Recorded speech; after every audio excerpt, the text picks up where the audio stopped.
Welcome to day two of copying the inspiring Adolph von Menzel. And if you're with me, you found not only a love of this artist, but also a more insightful way into the materials, because a big part of our conversations involve what we term in this sort of highfalutin way as the materiality. But really, what it means is the intrigue that's involved in how you explore the parameters of graphite. What can graphite do for you? What can it accomplish in the way that it reflects your creative insights, your instincts for creativity, for artistry.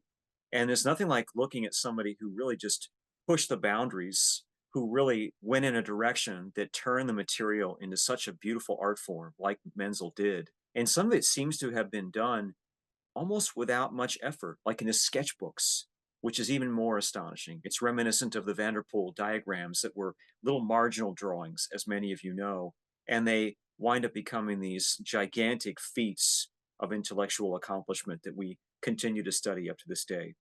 What I think we're going to do together is explore a similar protocol to the first session. That is, the morning, I want to go through some exercises. And now that you have done a lot of this yourself, I anticipate that you've got different kinds of questions that you may want to inject into the conversation. That's really a key thing for me. I would rather it be a substantive conversation between us in an interactive sense where I can address some of these things that you're encountering, which I also have encountered, rather than it being a monologue where I run through a few things and that's about it. And therefore, I'd like to use the morning session to go through about 3 drawings, some warm ups again, and some other things, maybe a bit more of an involved piece. I'm still thinking about which one I want to do. They're so extraordinary, the Menzel drawings. And then the afternoon, which is going to be an extended session, I want to go through your work that you submitted. And I want to say right now that based upon our interaction this morning, if you happen to want to devote a bit more time to the pieces that you already emailed to me, please feel free to do so and develop them a bit further, because so much of this is ongoing. As we know, it continues to feed our adventure in drawing and really our way that we educate ourselves toward a more succinct manner of creativity, which is what we're all after. Our paintings are a way. As we get back into the swing of things and talk about warming up, which is always a good thing to do live, there's something about the materials that we didn't quite get into as much. Now, we talked already about different graphite manufacturers, and I am focusing on graphite you can acquire contemporaneous or contemporary companies you can find. Cretacolor makes this monolith pencil. It's all graphite. And the way I think about the graphite pencil like this is it's like a gigantic lead of graphite. If I take this pencil and I imagine enlarging the graphite tip, I get this. You see what I mean? That's what I'm talking about when it comes to enlarging the tip. And I just think that gives you greater variety of mark making. So this is one option for you that you could use and you could sharpen accordingly. Another one that we discussed already in the previous session was this company here, and it's called Stedler. In fact, that is a German name, and I may well be mispronouncing it, but I say Stedler, and they've been manufacturing in Germany since I think the 18th century. And their flagship pencil is called a Lumograph, and it turns out to have been introduced around 1895. And so the Lumograph pencil, which runs a little bit harder than the Japanese lead, goes as the normal pencil does, from 6H, 5H, 4H, so on and so forth. And then it goes into the B range, and we run into this rather strange scenario. We have a pencil here called an 8B, and you'll notice that as I get into the 8B pencil, do you see what I'm seeing? It looks nothing like graphite. It looks like crayon. It looks like a compressed charcoal. And yet, what is this? This is a graphite pencil. It's in the graphite range from Stedler. I'll give you a little more of a backstory. I promise not to go too far into this, but it is interesting. The earlier version of this particular pencil, this 8B that I just showed you, the earlier version was comprised of 2 different leads. You can still buy them if you're interested in this sort of thing. One of them was called EB. E is in everybody, B is in boy, EB. And I think they still make the Stedler pencils this way in Thailand or in Vietnam perhaps. And the other one was called EE. and they're very similar in their consistency, but they lack the shine, the sheen, if you will, of the graphite pencil. And those, to me, all of that really, those three different passages, are worthy of our consideration because we're trying to look into these areas and establish more of a variety of mark making. And in doing so, I think we are jumping over the boundaries of traditional graphite or even graphite thinking, and we're on our way to conceptualizing drawing approaches that are more about multimedia. I think that's very interesting and worthy of some discussion, maybe some additional things. We did discuss the Kimberly, the 9XXB. It's almost as though Kimberly made something that was quite similar to Stedler, again, in a graphite range. I find that very surprising. And there's another one from Cretacolor called Nero, or Nero, depending on how you say that word. I don't know that it is designated as a graphite pencil, but it does have this different kind of look. And as you get into these sorts of materials, you find yourself really investigating quite a bit of what they have to offer in the technique called graining. Do you remember graining? This one in particular is the medium. And when you're studying this kind of material and you're trying to gain the advantage, that is the proficiency over exactly how to use it, because that's the question. How do you inject this or insert this idea into an ongoing procedure that you've come to rely upon so that it adds variety and substance and things like that, even intrigue? Start with medium and see what it does. And part of what you're looking at as you investigate is how much resistance you're getting between the strokes. If you feel like your hand, your temperament, the way you draw is somehow put off or irritated by the pushback, the resistance that you're getting on this, then try something that's a little bit softer here. I'm trying to find one that can fit that bill. Never an easy thing when your pencil box is a resounding, it's an eclectic mess of all sorts of things. But you're really playing with materials half the time, and then you're saying to yourself, well, that one feels like it is more fluent according to the way that I want to draw. And so I'm going to put that pencil aside and I'll use it in concert with other leads. Kind of what we're all moving toward, and you want it becoming a specialist in certain approaches. One or two more here, and then we'll move on to today's exercise. Here's the 14B from, I'll bring it up here, from Faber-Castell. You see, there's something about the way that these manufacturers have acknowledged graphite's, it's like it has a disadvantage, and the disadvantage is the shine. And how much shine are we getting on that? Very little. You see what I mean? So it might be that we could introduce some 14B into this warm-up exercise. And in addition to seeing how the 14B behaves with the traditional graphite, maybe we could look at using some paper stumping in concert with that as well. When I'm doing my own drawings, I want something that will work its presence into the existing graphite so that it doesn't feel like a completely different drawing is being forced into an existing drawing. If it feels right, then that's a bonus. But with me, it's more an aesthetic guide point. It's an aesthetic directive. Okay, so it should look like we have here. There's almost a natural feel to the way this goes in and the way it interacts with that. I suspect he has very little of this super compressed, almost crayon-looking graphite in here. And I'm sure you would agree with me, right? There's a lot that just seems like mostly 90% traditional graphite going on, and then he introduces this, which may be something like what we're seeing here. Who knows? It could even be charcoal that he put in there. This is actually kind of a cool thing because what we're getting into already, and this is exactly where I wanted to take our conversation, because today is day 2, and now we have some experience, and this is really key.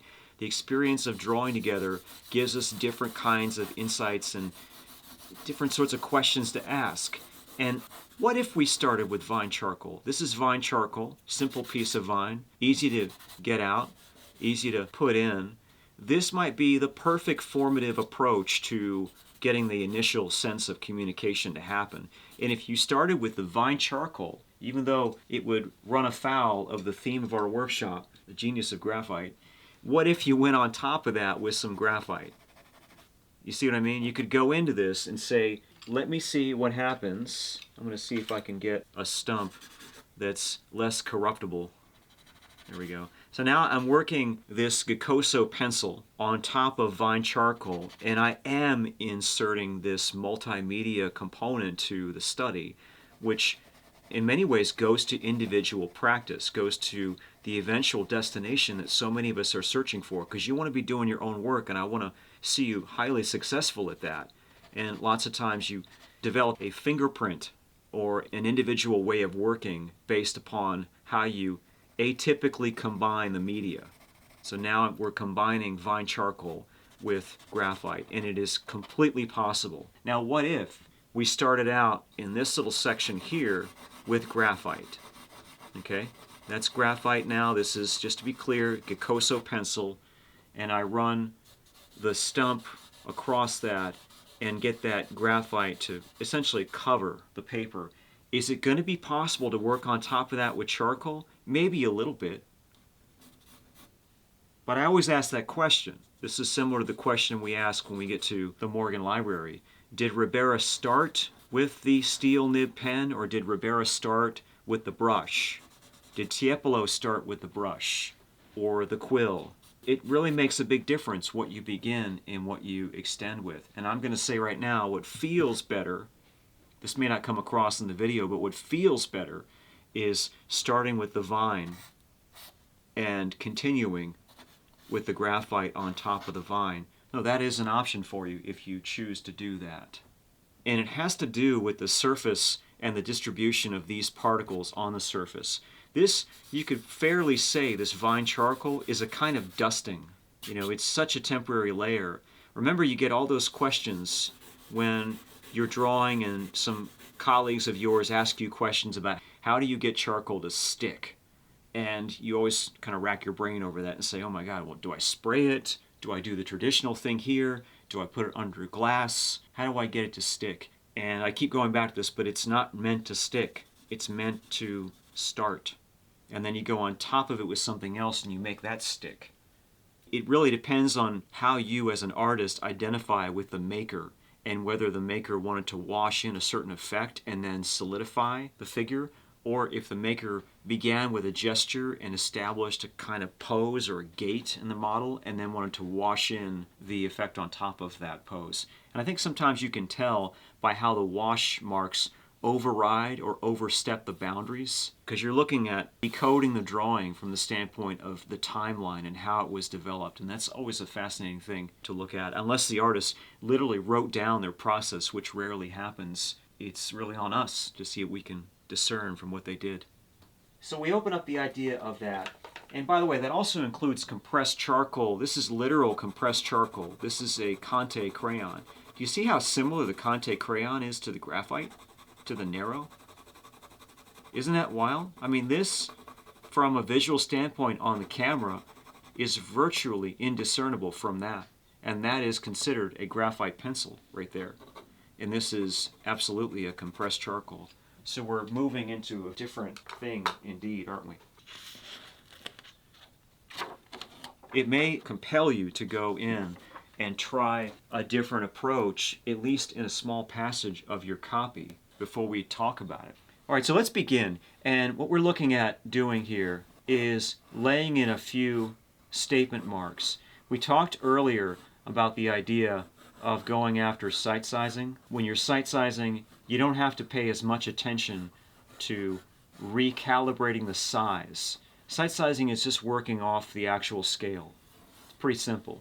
And in sight sizing, in this particular way of working, you're going to be removing a component of thought, a layered component of thought in your approach to the drawing. You're going to not have to think as hard about recreating because you're just working one-to-one. I think that's one of the reasons why the sight sizing is such an interesting thing for those of us who look at different ways of teaching drawing, training ourselves to see. And so therefore, in thinking about scale and thinking about sizing, we can kind of play with that concept because every moment counts, and it certainly makes a huge difference for me that you're here. And I've always said that when we're talking about workshops, everybody is dialed in the moment in ways that they rarely are counterintuitively in much more pricey in-person ongoing studies. And so we could discuss scale, and it's just about a minimum size. And so if I go in and I make this any smaller, it's going to be very problematic. I'm going to have to change my stylus. You get the point I'm trying to make? To get in there and make the pencil even tinier. So make sure that as you go forward and look at this and look at doing your work with master copy, that you're very cognizant of the size that you're working at. Because if you make it too small or too big, it's going to be very strange. I actually have an example of that. While I was planning this conversation that we're about to get into, I thought of doing something like that. But it occurred to me that unless I've got maybe one of those Cretacolor all lead pencils, this is just a little bit outside the bounds of graphite because of the scale. You see the two scale differences there. I don't want you to get tripped up with this because you want to be very conscientious of how big you're working. If it gets too big, it becomes more of a hard slog to get things to manifest on the page. Imagine if they enlarge the wood to the same extent as they enlarge this pencil tip. The pencil would be huge. I have a pencil like that around here somewhere. It was a Mitsubishi that they made. It was an anniversary pencil. It's about this big, and it doesn't make any sense just because you're so familiar with a certain kind of stylus. It's like, what if you got used to playing a violin and then they sold you a gigantic violin? It would throw you off a little bit, I imagine. It would throw any of us off. And that's the same kind of deal, which is even interesting, once again, to contemplate. How much does the scale have to do with your comprehension and your performance of the material, knowing what you do about its general application? There's another component. Before I forget, I'll just insert this. We're talking about a variable tip on our pencil. We've discussed this already, that our pencil tip, which is expressed probably most readily in this carpenter's pencil here. See how it goes thin, it goes thick. And look at the lead, please. The lead gets really thin, the lead gets really thick. We know this is how Menzel did the drawings. He worked with a carpenter's pencil. And there's something about taking the lead and using, if we can get its thickness here, because it'll get really thick. You see that? And then you can turn it and it'll get super thin, and then it'll get thick again. You want that, and that's, in a way, that's a scale thing, I believe. It's like having two different pencils in one, which I've always enjoyed when I paint, because I tend to utilize a thing called a filbert. You know what a filbert is? Filbert brush. And I've always felt like the filbert brush, in my case, is a bit like having two brushes in one hand at the same time, because all you have to do is twist your wrist and you get more variability. That's already, I think, a very valuable thing to reflect on, and hopefully gives you stuff to think about even at this early juncture in day 2 of the class. When you're putting the material to the test, it's like you don't want to be too phobic of it. You want that material to feel like it's really at your disposal. It shouldn't be something that you have to be too mindful of because you don't want to overstress it and turn it into something that it wasn't meant to be. There's just a lot to explore with a concept of how much you can push the material. Because you'll wind up, as we all do, pushing the substance too far. And when you do, you're going to know it. And you could maybe reflect on how it all went down, literally, and whether or not you exerted unreasonable expectations on the material. That's part of how I think you establish whether you want to work in graphite or charcoal. Seems to me a bit more of an intelligent question to ask. You know, what expectations do you place on the media? Than to just say, well, people tell me that graphite is linear and that charcoal is shape-like, and I like shape, so I'm going to have to work in charcoal, right? And I don't think it's that simple. That's one of the reasons why our conversation here is an important one to have, and why each and every one of you is going to be more enabled by this kind of question. It's a self-revelatory thing, really. Again, to respect where you are in your development and your expectations and your ambitions, I think the proper answer is to recommend a variety of scale until you find something that works for you, because you're marrying the tool, the material, to the task. And for one artist, that's a totally different thing than it would be to another. For a person who's been brought up loving the miniature painters in mogul art or something like that, they're going to want to go into the finery of this and really explore just subtle manifestations of the material. For you and I think we have different ambitions. And I tend to work larger, that is to say, I don't work gigantic, but I work at full size 18 by 24. It'd be an H, an HB, a B pencil just like this. And what I will tend to be doing when I enact that kind of way of working is use the pencil on its side so that I can utilize shapes and thicker lines like brush strokes. And it just becomes a matter of working from your shoulder. And I'm almost always teaching folks to rescale what they're seeing and not to go sight size, which makes this workshop a real departure for me. Okay, so I taught a lot of that kind of approach when I was co-administering and running the core program at GCA and then later Janus Collaborative years and years ago. And I found it, after a period of time, to be a thing that required a lot of contemplation and discussion, because my question I was asking is, to what end, to what purpose did I want those highly finished surfaces? If it was an exercise in tonal consistency, then it made some sense to me, because people needed to have a real grasp of tonal control, value control. But it could get, and it did get in many instances, excessive, to the point where we had individuals that were working on cast drawings, and they would spend about, on average, 4 to 5 months on a single cast drawing. And they would get into the life room shortly thereafter, once they graduated from a cast drawing into the life room, which is in observance of the older system, because the older systems did have a protocol of going through cast drawing, what they called drawing the antique, and then graduating to what they called life on probation, which is a very different thing than how we see it today. But they would be utterly lost when they got to the life room. And I think that the reason why they were lost when they got to the life room was because the way they were being taught cast was extreme dedication to tonal consistency, but there wasn't a whole lot of what the tone was saying about those regions of construction.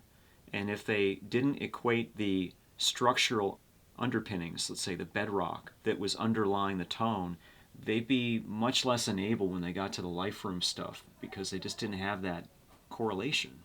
And it was a crisis for sure for us, and we wound up going in different directions because of that, because there was a big disagreement about how to teach that form of drawing and what to emphasize and why to emphasize it.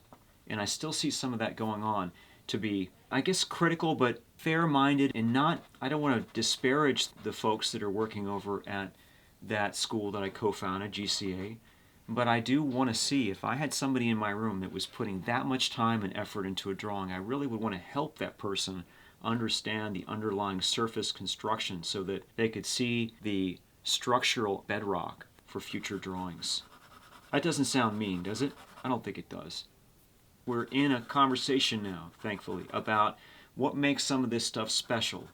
And I don't think I'd get any pushback from anybody in here that a lot of it is the unique way that, speaking of graphic handling, Menzel is able to orchestrate line work as well as graphite shapes or passages. We take, for example, an area here, and this has, first of all, that right-handed look, even though we come to find, according to the art historians, that Menzel was a lefty. And yet, at the same time, there's a kind of bleed in that material. And I am so interested in that. I'm also interested in this idea of how we can get that with multiple media. So I'm going to go in and just put that together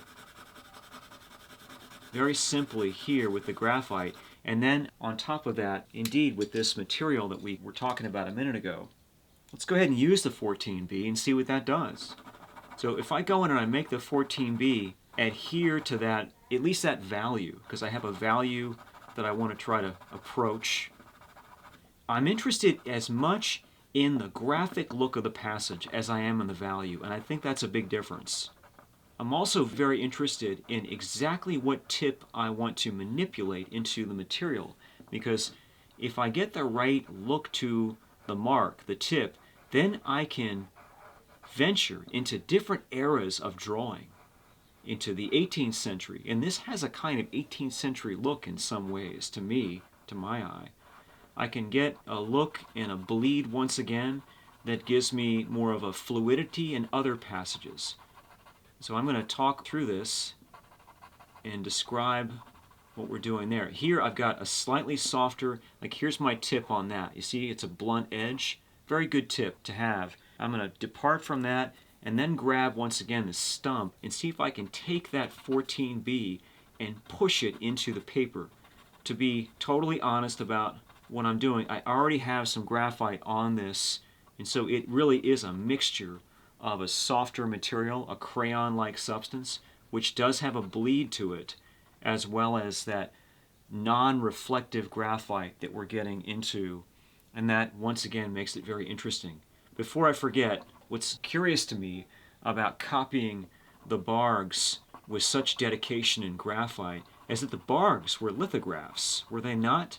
And so working toward a lithograph, I imagine one might be better served by some sort of charcoal relationship, some sort of building of a drawing in charcoal, just because this seems to be a slightly more natural fit, or I use the word translation sometimes. To translate from lithographs to charcoal seems a bit more natural than it would be from lithographs to graphite. This is going to be the broad tip of the collar here, this ruffle, this beautiful ruffle, which has a lot of splendor to it. I'm seeing a couple little linear flourishes in here, and they're not terribly sharp, and so I don't twist the tip on those. I leave the tip where it is, and it's kind of smoky and somewhat reflective.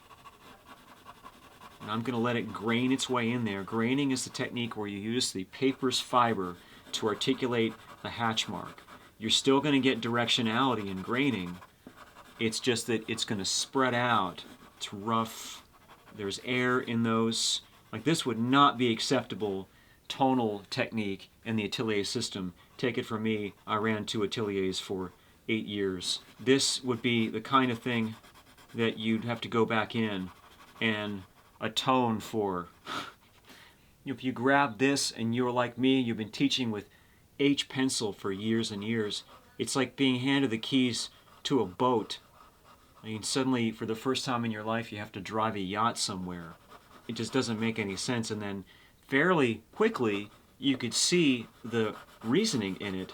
And I mean that as much from drawing in the environment, from the situation of drawing, as I do from the material. And I'll give you an example. Like when I'm on the ferry, because I do a lot of this sketchbook work when I'm on the ferry, it's just so much fun. Everybody's just killing time, looking at their phone, bored out of their mind, but they can't do anything because they're stuck on speaking of a boat, they're stuck on a raft. And I got my sketchbook, and I can't really stump, and I can't really go in and trust that I'm going to have the time that is necessary to develop tonal drawings to a high degree of finish. And so my next best thing is this tool, this amazing tool that I can then pivot, twist, and go into and just finish the drawing with. And that's kind of a nice thing too, to have that mandate where you place this thing on yourself in which it's got to get done. The drawing is going to start at 9:40 a.m. and it's going to be done at 9:55. That's a very interesting intellectual challenge, because a lot of us can get thrown off by the indefinite time frame on the exercise. It's just something you want to play around with, I think, as you really deeply contemplate the way that you want to work and organize your professional practice. And these little things make a huge difference when you add them all up. And we are able to, thanks to things like using this blending stump, this paper here, which we're never supposed to use, right? Whatever. What is the paper stump really doing? It's grabbing onto the existing mark and disseminating it into the paper. That's all it's doing. And to me, that's a valuable additional resource in your arsenal of drawing. And it doesn't mean that I go in and I fuzz everything out and I blend it. This is what people who don't understand it always say about it, that it's a corrupting influence, and it's not the case.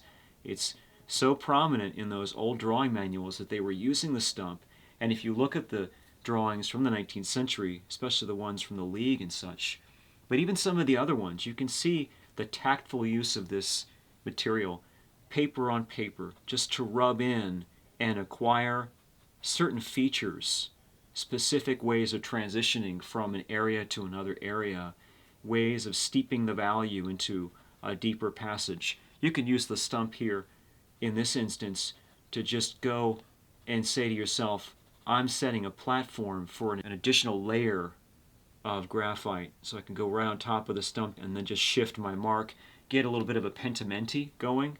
You know what a pentimenti is? It means like a restate. And it could look even more dynamic and vibrant depending upon what your purpose is. That's another element that has really drawn me toward Menzel, which is I see a person that was not afraid of this material, this paper stump, and took it and owned it. I can't think of anybody who owned it more than Adolph von Menzel. And it wasn't the kind of thing that he used with a guilty conscience. I think he might have been self-educated, but he overcame not only the idea of his stature to become a giant, he also was able to overcome these preconceptions about what drawing materials are supposed to do. You know, stumps are supposed to be bad. And then you see them in Menzel's hands and they're exquisite, they're amazing. And at some point, maybe those presumptions about what is and isn't proper in drawing practice will change based on your work.